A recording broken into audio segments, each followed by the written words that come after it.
There is so much clutter going on in our personal lives, on social media, in our business lives, and how do we manage it all? And how do we focus and really stay true to ourselves, our authentic selves? And we are all ambitious and successful. Hopefully, most of us are ambitious. And how do we get to really be our highest self and get into our highest potential?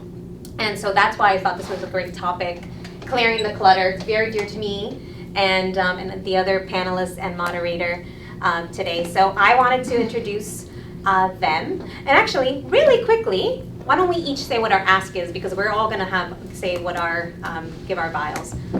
Chad, would you like to? Oh, we'll just go down this way, and I'll be last. Hi, my name is Chad Welch. I'm a holistic life coach, and I work with people, really helping them to connect with their physical body, really removing some imbalances, some blocks that they have in their physical health to help open and be the gateway towards mental, spiritual clarity, self-love, everything that kind of falls in line with that. So my ask is just anyone that is working with anyone that has knows somebody that really wants to get back in touch with their body.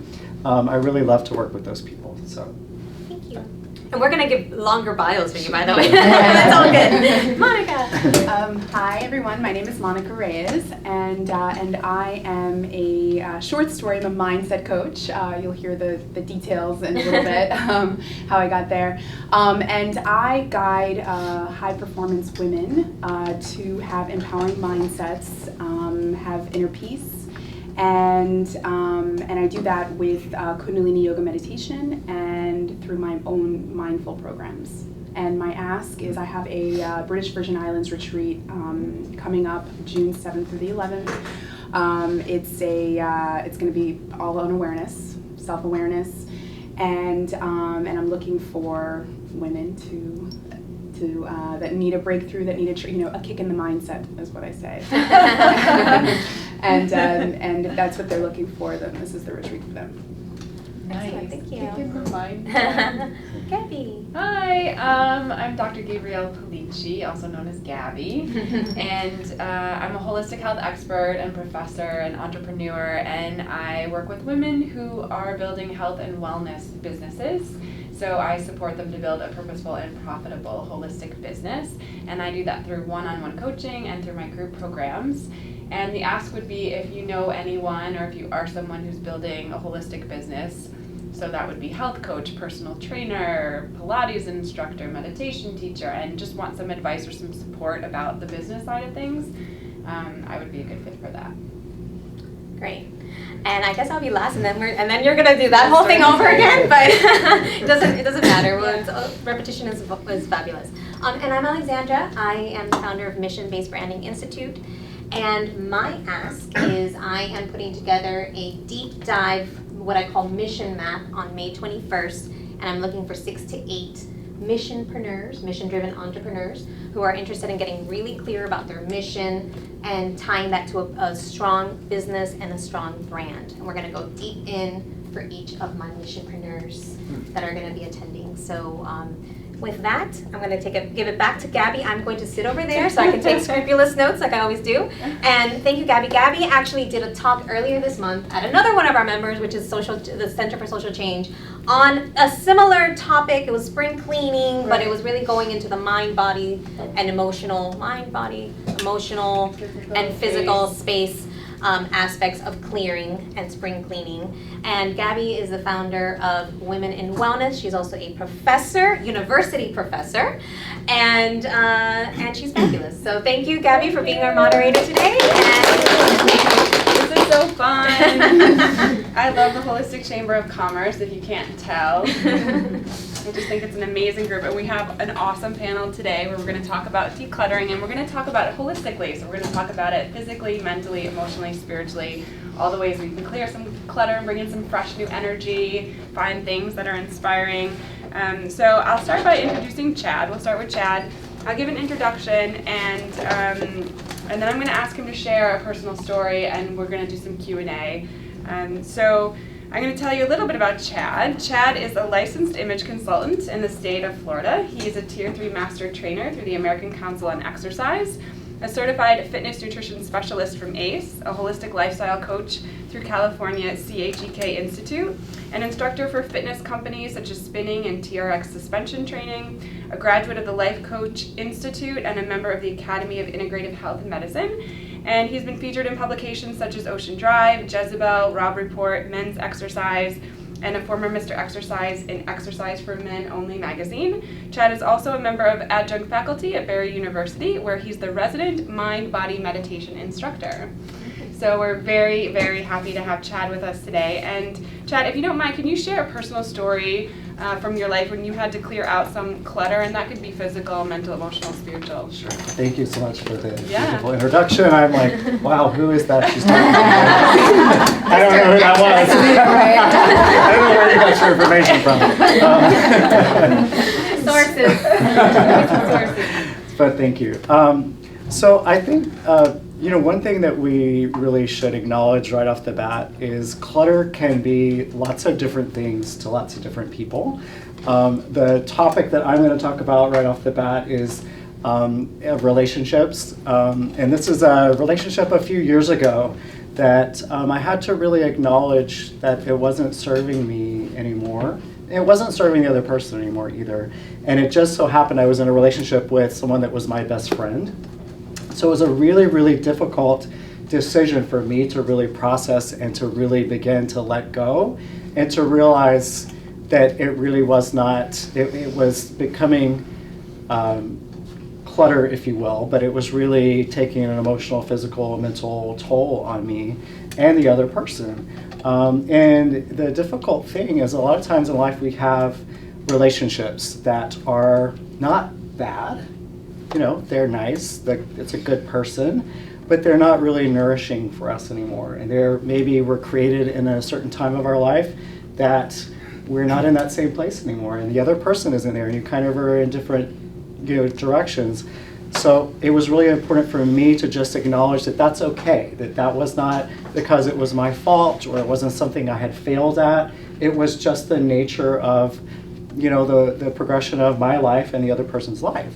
And so what I had to do was come to a place where I was acting out of love for myself and also for the other person. So long story short, that was a relationship that I just out of love for myself and realizing that I deserved to be happy and fulfilled and energized, and I wanted that so much for the other person as well, that that was how I based my decision. So I think if we kind of look at our relationships in how they're serving us and also how they're serving the other person, because sometimes one person gets to that place before the other person does, and it's kind of a very loving thing in a way if you just acknowledge that and can kind of make that decision and move from that decision. So clutter, relationships, take a look at your relationships and see what serves you and what doesn't, and really think about the other person as well.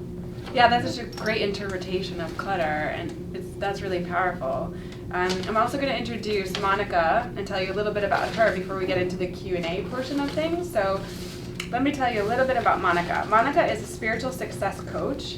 She's also a corporate attorney and Kundalini yoga instructor.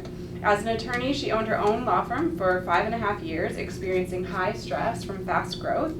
She found Kundalini yoga and meditation, which transformed her life. It became her mission to guide high-performing women towards an empowering mindset and inner peace through meditation and her mindful programs.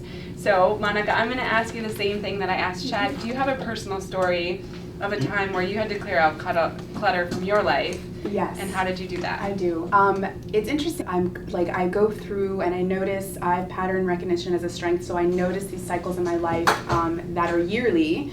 And I notice that there is a time of this decluttering that happens. The most profound decluttering story, I guess, is, so I'm an attorney. I had a successful law firm for 5 years. It reached like multi-million-dollar successful. Really, we had very fast growth from like 2 clients to 1,000 in 6 months. And as you can imagine, in law school, they don't teach you how to run a business. So you don't know how to do really anything, really, except for like think like a lawyer.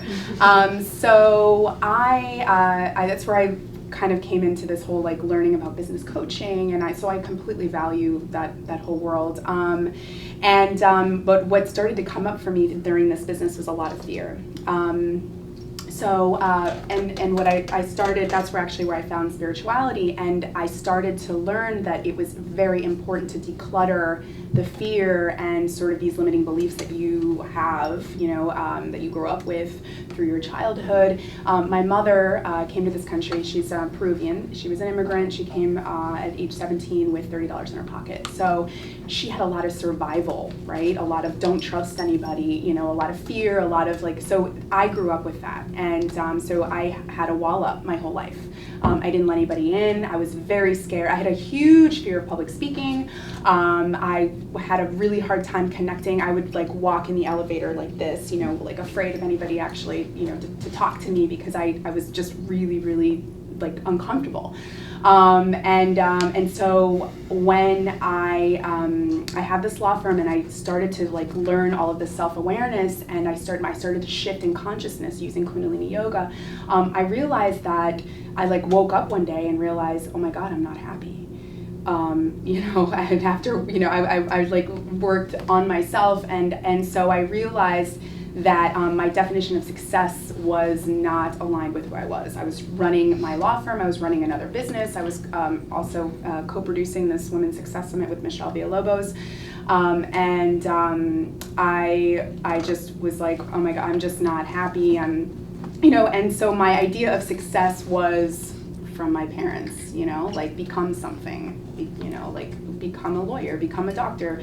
I wanted to be an explorer. I wanted to be a archaeologist, and those dreams were no, they don't make money, that you need to become something, So I had that idea, and I was like, what am I doing? Life is so short. This is not what life is about.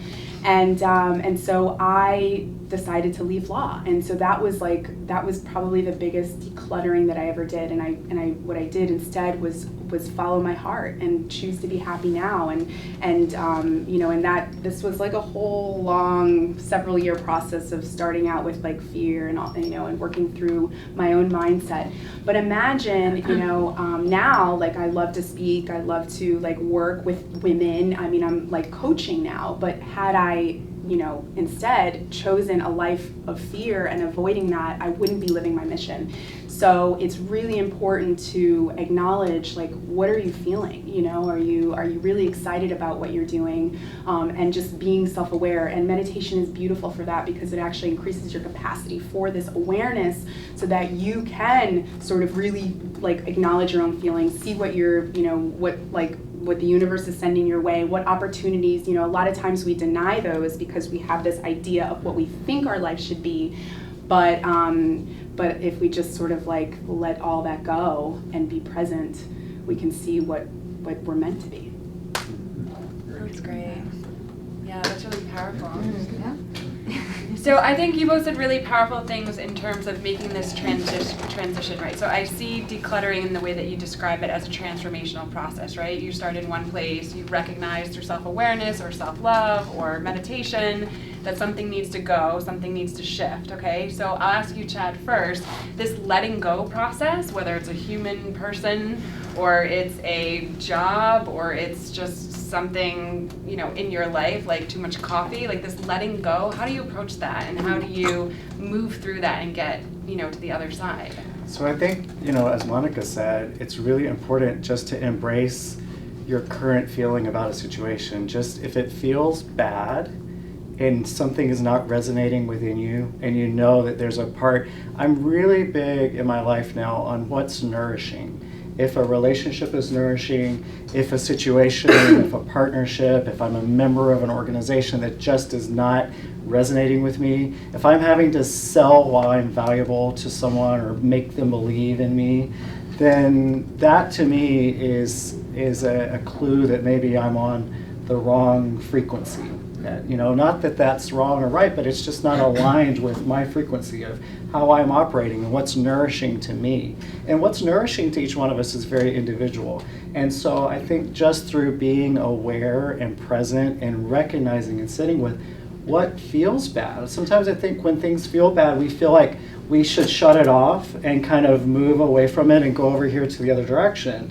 But what in fact is, in order for us to get through it, we need to like get in the muck and sit through it. And you know, I actually a few weeks ago, I was having a hard time, and you know, I posted something on my Instagram account that it was to the effect of, you know, sometimes it's okay to just sit in the middle of the floor and cry, because you just embrace that feeling. If something doesn't feel bad, you've hit a wall, and you just, you know, wade in the muck and sit on the floor, but don't stay down there. You know, that's the key. Acknowledge it, work through it, and say, okay, now this is a sign for me that something has to change here. And so once you're aware and present that something is off frequency for you, there's a lot of power that's been trapped there that you can access and open up.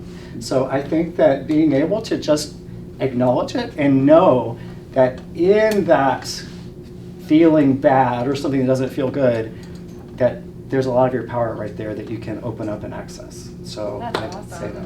Yeah, I love the acknowledgement of not avoiding what's uncomfortable, No. like going into Bring what's it in. uncomfortable Let it and come. embrace it, Let it flow. and then allowing that to change and Yeah. lead you And to a that, new you know, place. we have a lot of judgments that we get upset with ourselves, or we think we're supposed to be the strong person. Especially, I know people that are in healing professions. Right. You know, we're supposed to be the coach, and we're supposed to have it together all the time. And you know what?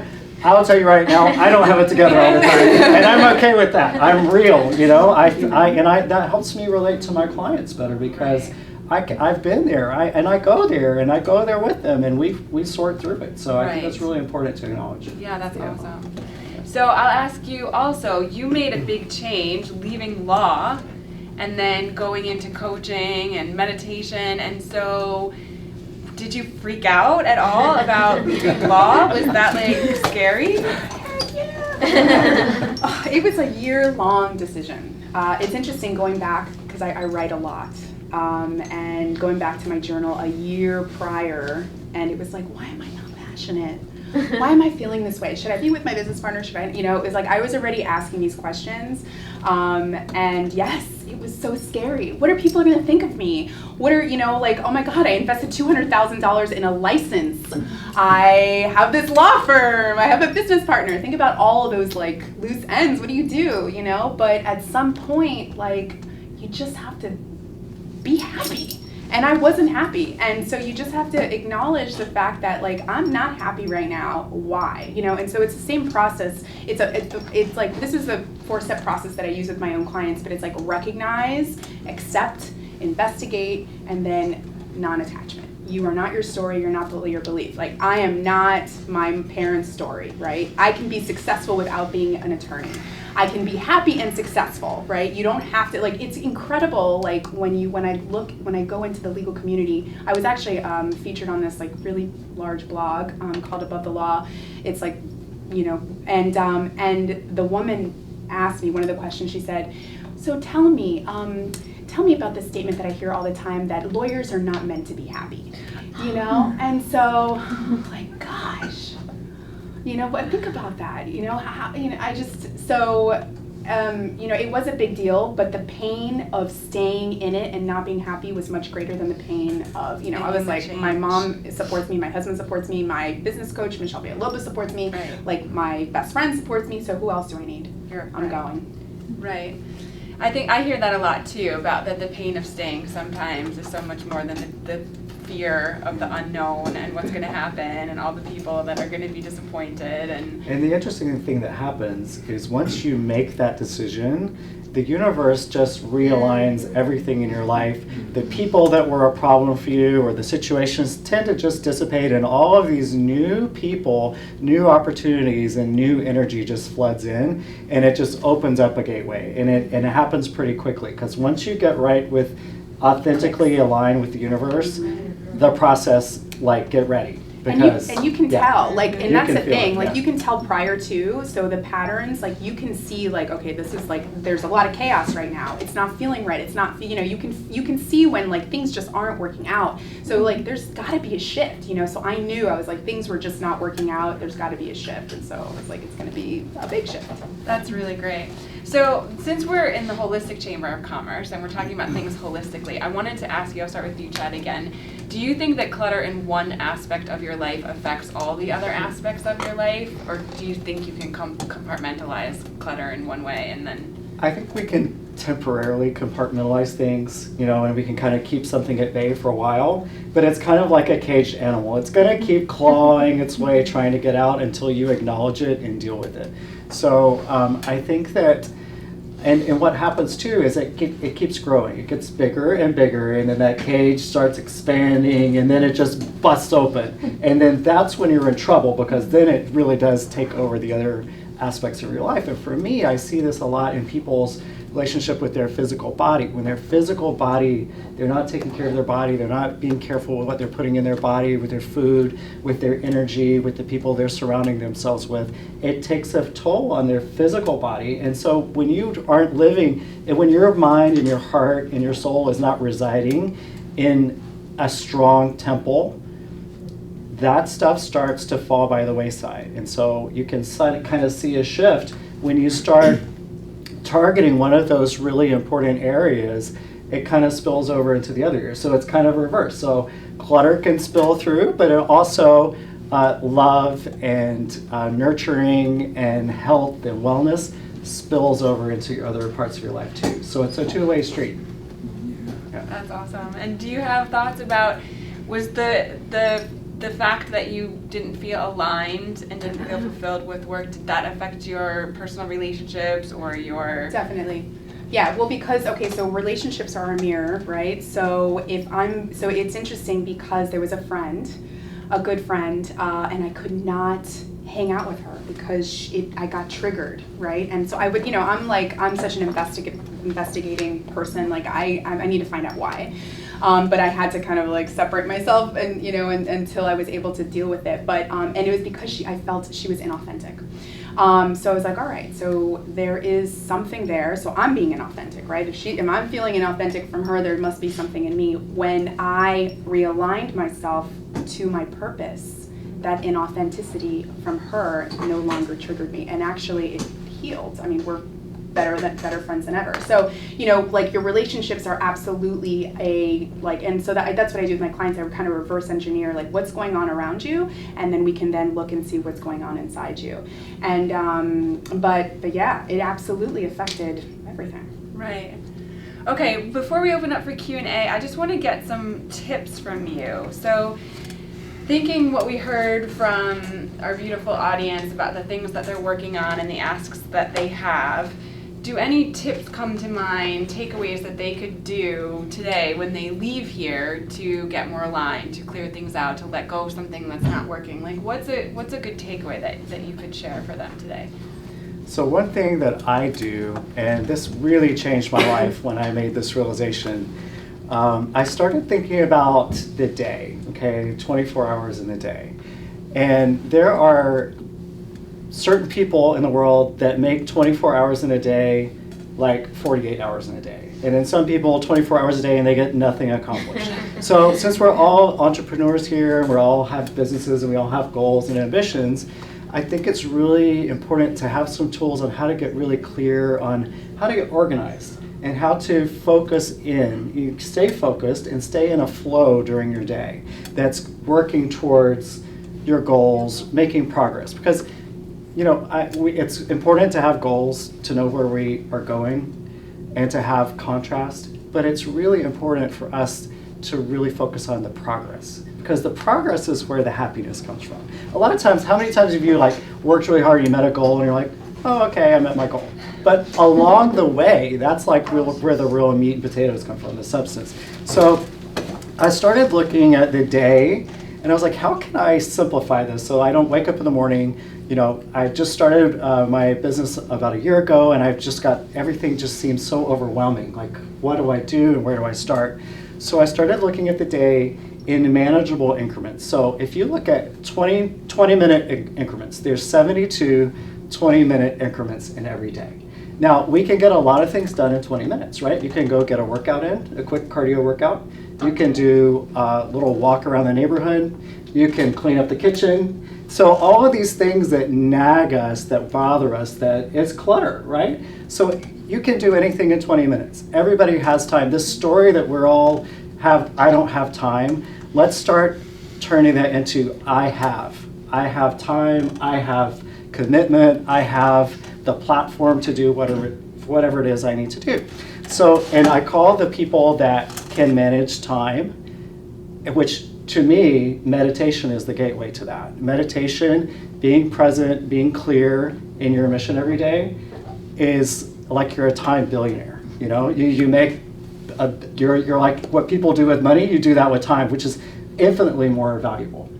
So if you can approach your day and just look at 20 minutes at a time, it doesn't have to be really, really completely calculated, but where's your 20 minutes coming from that's just for you? Like, where is that nourishing 20 minutes? Whether it's you're meditating, you're using your physical body, you're connecting with nature, that 20 minutes, whether it's at the beginning of your day or the middle of the day or the end of the day, recharges you so that you can be more effective throughout those other 20-minute segments of the day. So if you can just kind of start looking at your day in that way, for me, it's been a life changer. So that's one thing I would share with you guys. Yeah, that's really great.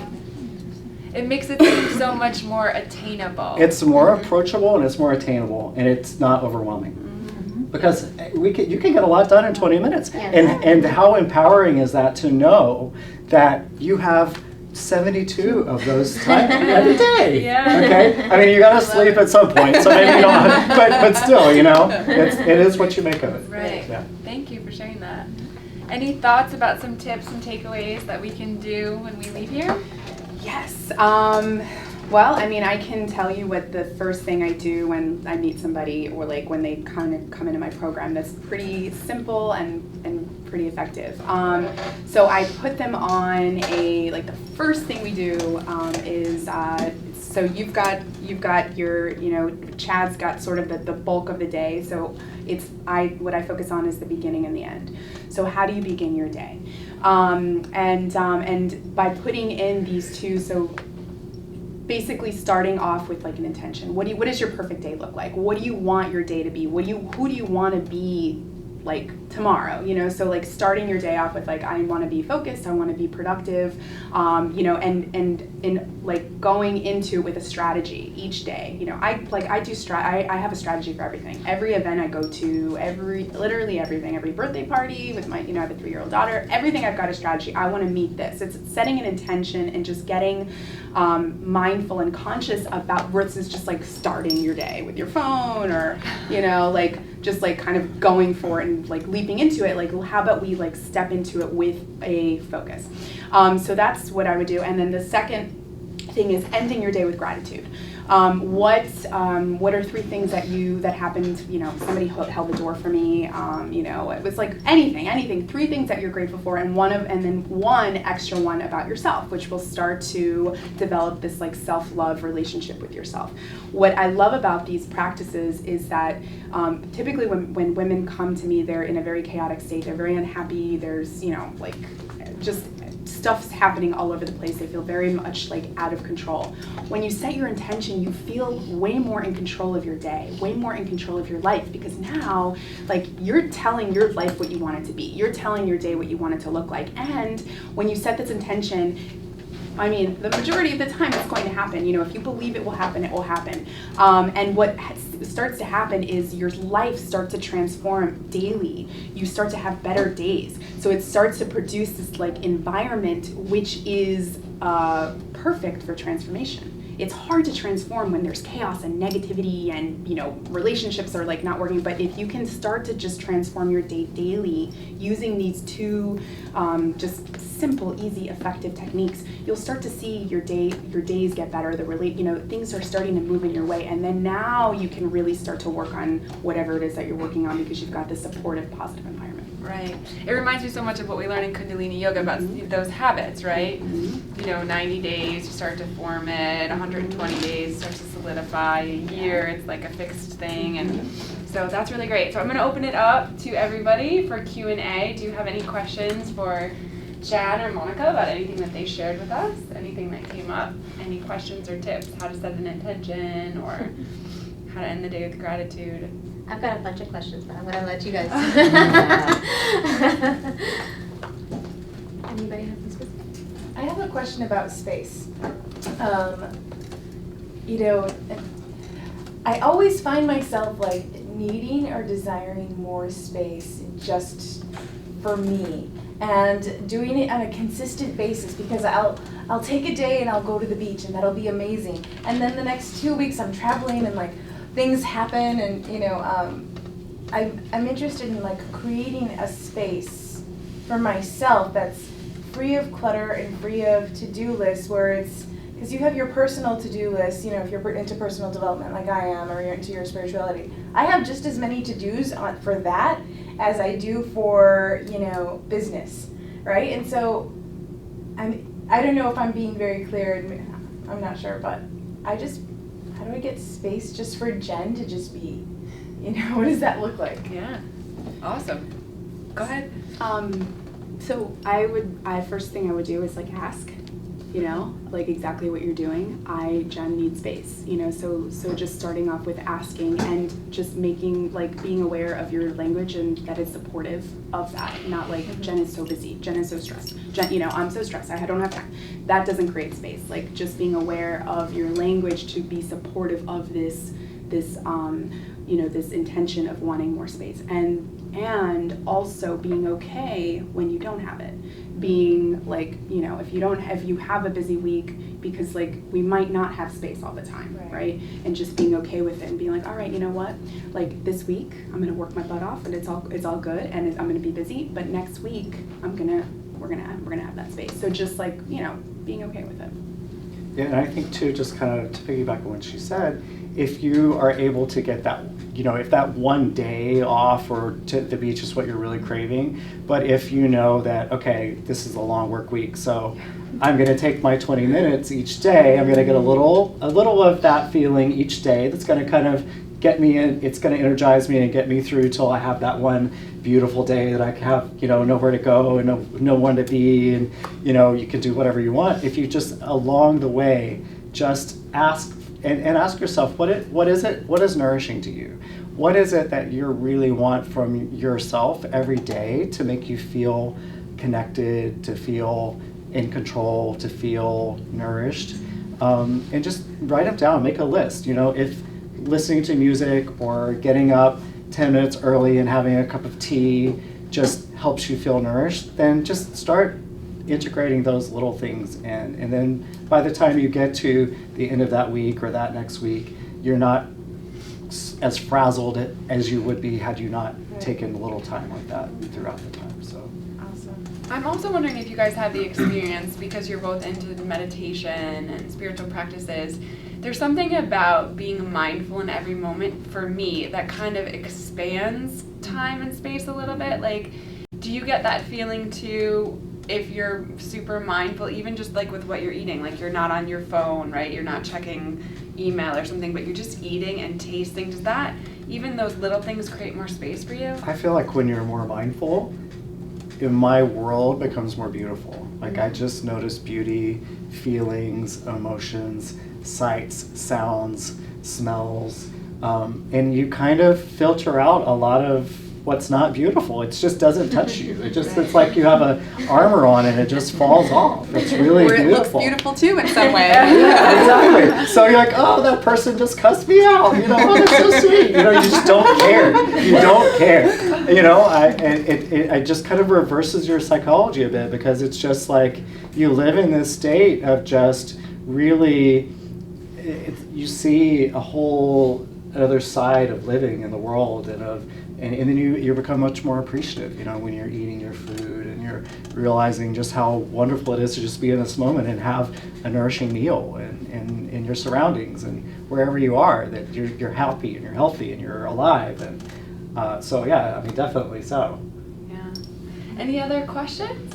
Do you think that meditation helps that? Because people, I think it's cultural too. Here in United States, people are not used to just be, to have a time for yourself. If you are not doing anything, it's like you're doing nothing. Oh, you're not busy? It's okay not doing anything, just to be present, to be still, But here is hard, when you're trying, even when you wanted to be yourself, to be still, your mind is like, oh, I'm not doing anything.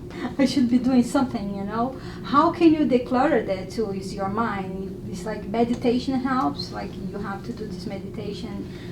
Yeah, I mean, for me, it naturally happened. I'm a busy bee, and I'm in my head. I mean, I would miss out on conversations on movies because I would be in here. All of a sudden, I'd wake up in the middle of a conversation, like, oh my God, they're talking. What is she saying? Like that. And meditation just naturally expanded that for me, and I just naturally started to have these moments. And it wasn't like, it was interesting. My life it changed, but it had depth.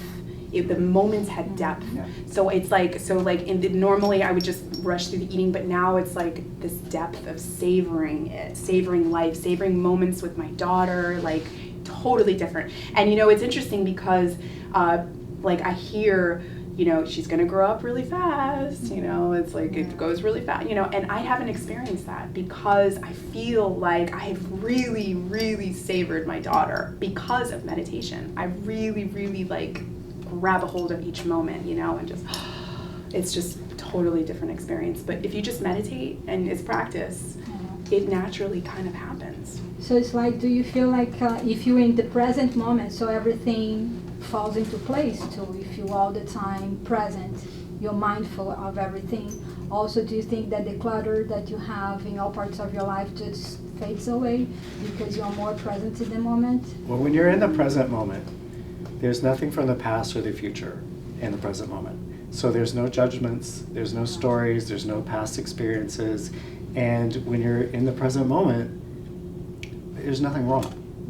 You don't have to figure anything out. You don't have to answer any questions. You don't have to do anything. You don't have to go anywhere. So that is really revitalizing and recharging and empowering when you can and it just takes just going there. You can go there anytime. I want to share, that is beautiful because a friend of mine, once I was like, I'm very busy too, my mind. And my friend said, what's your problem? Do you have a problem now? And I was like, what? Say, now. What right now. Do you have it right now? And I was like, and my mind is stopped. And I said, right now? And I was like, right now, nothing. That's an echo, totally technique. Yeah, it echoed, And you said that, it's beautiful. Questions? Thank you. You said you had a ton. She's holding them. It's so hard. Go. I want to talk about how we clear for clarity, and that brings us to creation. So you and I had a talk a couple days ago. I actually cleared out, and I love how you phrased it about things that are not serving you. So clutter can things that are things that are nourishing. And so I was on a board of a charity, which in theory should be nourishing, and it was not serving me. And I made 2 years, and I made a very difficult decision last Monday, with Jamie's help, to email my resignation. And literally, so many opportunities have come that are so much more aligned with me, my mission, my focus. So I love how you worded that, and you also said that things just start to come to you. Yeah. Please share with us, Monica, about focus and how when you clear the things that are no longer serving you, how you can really focus and maybe share your experience with and really up level. How do you up level yourself by clearing so that you can focus? So if you just kind of even just seeing light, when it's spread out. It's dimmer, right? But when you laser focus light, it is bright, right? And it's the same sort of idea of energy. It's the same idea of focusing in your business and in your life. So if you are spread out in a bunch of things that pulling you in all different directions that aren't focused. So an example is business, right? So it's kind of the talk that we had was about what client do we serve, and so it's I can serve everybody, But when you really bring it into like a niche, and now you've got this depth, now it's laser focused, and so it's like it's opportunities that fit this box, this focus come in, and you become this like expert, and that's what basically we were talking about. But when you are clear and focused, the energy that you put out is clear and focused. The universe provides clear and focused events, circumstances, people, So, but when you're spread out, it's very unclear. It's very chaotic, and so that's what you get back. So it is very important to know what you're looking for, what you want, like what do you want tomorrow, what do you want this year, like who do you want to serve, how do you want to serve them, and even breaking it down to like really breaking it down. So I mean, when we were talking, it was kind of like, okay, I want to serve women in business, but think about all the different phases of business, right? Are they transitioning into business? How many years are they in the business? How old are these women? What kind of business? Gabby over here does health and wellness coaching. You can't get any more focused than that, which is beautiful because now she's opened up. Health and wellness coaching is a huge world, right? But coaching is just too broad. But now she's opened this up into this, there's just so much depth, and now she can attract like the whole health and wellness world, and so it's just being very, very clear. Can I say the example that where you were targeting a lot of women and you were helping so I was women? targeting entrepreneurs, women entrepreneurs, because I love the space, and I could, so I have a group of women entrepreneurs, and they're in like every industry, restaurants, branding, and so it's like I'm helping these women in all these different phases, all these different, these different types of business, and so of course I'm feeling spread thin, right? So it's going back and saying, okay, no, let's focus. So now I'm focusing on, I just made this decision to focus more into like the legal community or high performing women, in a very, very, very clear, very, very specific as to the exact type of person I want to work with, because I can work with them best. I know exactly what they're going through versus like trying to help somebody in a restaurant, even though I can help her mindset wise, but I don't know that industry. Yeah, that's exactly why I don't work with those people, because it just doesn't feel the fit does not feel as comfortable. I don't feel as empowered to be able to help them. I don't feel like I can give them everything that I have within me and my experience. Yeah, absolutely. Yeah. Other questions? Anyone else have any other questions? I have a question. So, do you guys have any meditations to recommend, or websites, or podcasts? I have a YouTube channel actually with meditations on it, Kundalini Yoga meditations. So of course I'm going to say that one. What is it? Spiritual Success TV. Thank you. And I post weekly. Otherwise, other meditations, like the first meditation I started off with was the Deepak 21 Day. Like that was like that's what I started off with. And then from there I went to Kundalini. And Kundalini is just like, after one class of Kundalini, I felt something. I was like, oh my God, after one class I feel this. Like, I'm like, oh my God, I need to become a teacher. This is amazing. So that's really what I practice now, because it's just so powerful, and you just shift. You shift. And with meditation, there's so many different types and so many different origins, from a historical standpoint, whether it's a Hindi-based, experience, or Zen, or Chinese, or Buddhist, or transcendental. There's so many different types that and there's so much information out there. Mm-hmm. For me, I just recommend, especially somebody that's new to meditation, just try them all. Just see what resonates with you. For me, I tried the Chopra 21 Day. It didn't resonate with me, and I'm a huge fan of Deepak. It didn't resonate with me. But some of the other programs that he does with the Chopra Center did resonate with me. So it's just kind of what feels right, and then go with it. Kundalini resonates with me. So if you guys haven't experienced Kundalini, that's... You get to a 4 a.m. class? 4 a.m. I've actually done it twice. I haven't been back yet, but I'm going to go, I promise. And then when you get there, you're like, oh my God, this is awesome. I got up at like 3:30 to get here at 4 and do that. So yeah, that for the meditation, just there's so much available. Just try it. Just try and see. Go ahead. I'll go ahead with what you mentioned earlier about breaking off relationships or being in a relationship that you don't want to be in. And I'm kind of in one of those that I'm sure we all can relate to this. And I think it's the chasee or the chaser, and if it's not in balance, it's not right. And some people aren't in the same space that other people are. I guess breaking off that relationship with somebody who you like and care for, but that's in love with you or they think they are. There's the hard, brutal way, you know, and then there's the kind of over time and you slowly divest yourself of it. And she went back to Brazil for 2 months, and I'm using that time via texting to kind of break the news. And I don't know, I'm being chicken maybe or something, but she's coming back for the weekend, and I've tried in many ways to tell her that, but I don't want to hurt her. I want to be her friend, and I don't know if that's going to be possible, but what's the best way to, and there's probably no best way in any relationship, but how do you figure that out? So I can just share with you from my experiences, and this is kind of true for all of life. When we're not being authentic, we're not being truthful. To you, to the other person. And if you look at it in what's the most loving thing for her and for you, but bring her into the equation, you know, it's been said, a lie is sweet in the beginning, but bitter in the end.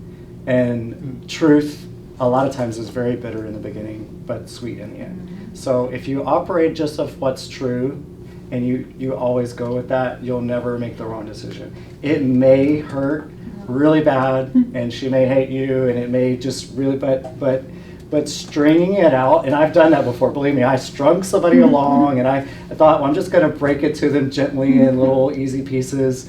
And you know, when someone is not in the same place, or you're in different places in the relationship, there's never going to be that perfect time. There's never going to be that perfect time to leave a business where you're making money but you're not happy. It's not ever going to, in the moment, feel like, oh, well, here's the opportunity I've been waiting for. You know, it's just, you got to just do it and know that when you're doing the right thing, that the right things will follow. So. Yeah, I got a little bit triggered when you said, you know, hurt the other person, because we don't really control how other people, you know, you might say two things to two different people, and you say the same thing, and how they take it is, that's on them. You know, like he said, we just have to be truthful and authentic, and, you know, perhaps it's just a lesson that she has to learn, and maybe you could be friends in time, but, you know, we don't know the future. We're always trying to fit everybody, it's a human nature. We all want to know, like, what's next, like, what's going to happen, like, how do we, like, and it's like, we don't know the future, like, we just can do what we can do, and Be truthful. yeah. Be loving. Yeah. And operate from love. Yeah, of course, be loving, but, you know, you have to be honest with yourself. And the more loving I am, she keeps thinking there's. That's the problem, being in love. You know, that side of the equation, it's a tough side. Yeah.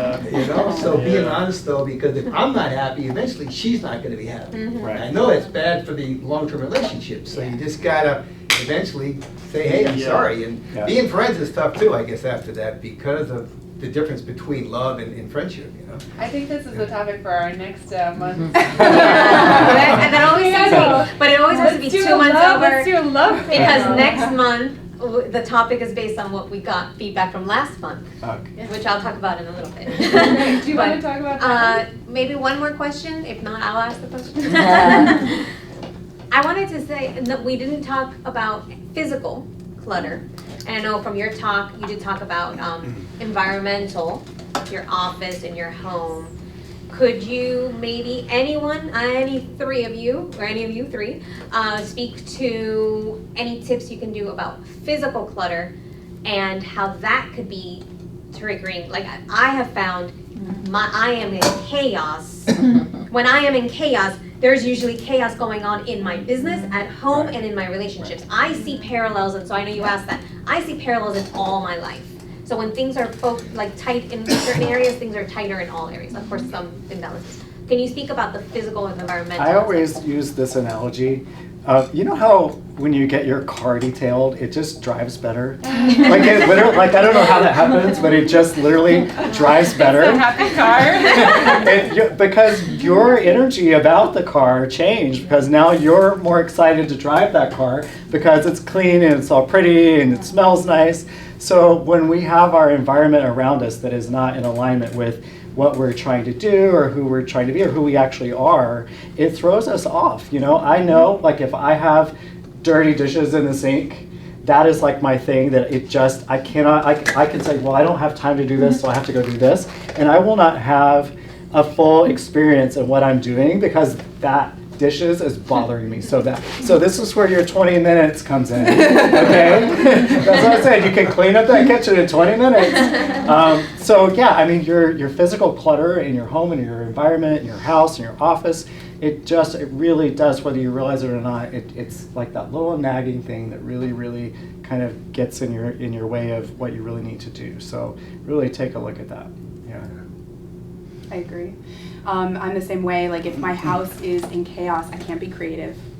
I can't, because my mind, like it just becomes, you know, it's like, there are some people that can shut it out though. I know that, but I can't. I get cluttered in my head, so I can't start working if I'm working from home until I clean my house. I just can't.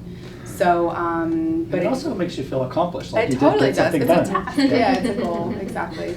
But yeah, I agree. I'm the same way. When I'm chaotic at home, I'm chaotic in my business. You know, it all does trickle around because it is hard to compartmentalize. We're human, you know. So like, if you're feeling a certain way, like it naturally will, you know, affect everything. Yeah, and the presentation that she's referring to, I did at the Center for Social Change. I guess it was about 2 weeks ago or something. And we talked about that book. Do you know the book that's out now about the joy of tidying up, right? Yes. So we talked about looking at everything in your environment to see, to use your word, nourishing, to see if this is nourishing for you, if you're just kind of holding on And to the it. Japanese. Yeah. I have her book.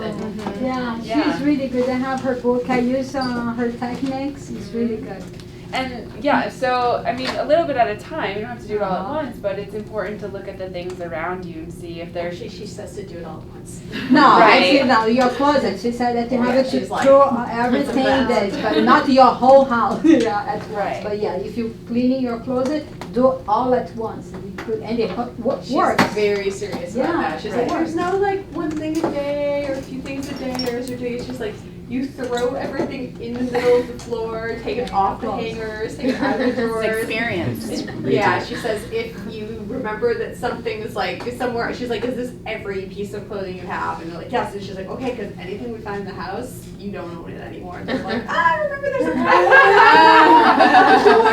a there's something in the laundry. She's like, okay, if it's literally wet, you can leave it there, and that's it. And so she's like very serious. Yeah, very powerful. So there's some other resources that are available to kind of clean up the space and have a more joyful, nourishing kind of space. So we'll say thank you now to our panelists, Chad and Monica, and everything that they shared with us